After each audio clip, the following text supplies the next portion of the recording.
दौलत, रुतबा और इख्तियार से इंसान बदलता नहीं, बल्कि उसका असल चेहरा सामने आ जाता है। छोटी छोटी बातों को दिल में जगह ना दे, क्योंकि अगर ये दिल की मुकीम बन जाए तो बड़े बड़े रिश्ते मुसाफिर बन जाते हैं। कुछ लोग एतबार के नहीं बल्कि एहतियात के लायक होते हैं। गलतियां हमेशा काबिले माफी होती हैं अगर मान ली जाए तो। पैसा इंसान को ऊपर ले जा सकता है, मगर इंसान पैसे को ऊपर नहीं ले जा सकता।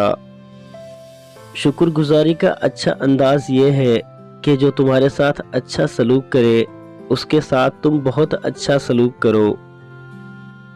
लोग सोचते समझते नहीं और बस जज्बाती होकर मुश्किल से कमाए रिश्ते गंवा देते हैं। अपनों से मिली इज्जत और गैरों से मिली जिल्लत कभी न भूलें, यही आपकी जिंदगी का बेहतरीन सबक होती है। तकब्बुर चाहे दौलत का हो या शोहरत का, इंसान की रुसवाई का सबब बनता है। मतलबी शख्स कभी मुखलिस नहीं होता, बस सिर्फ अपने मतलब की हद तक आपसे राब्ता रखता है। जो मर्द सिर्फ जिस्म के लिए तुमसे मोहब्बत करेगा तो उसकी ये निशानी जरूर होगी कि हर वक्त तुम्हें प्यार की बातों में उलझाए रखेगा और तुम्हारी गलत बातों में भी हाँ में हाँ जरूर मिलाएगा।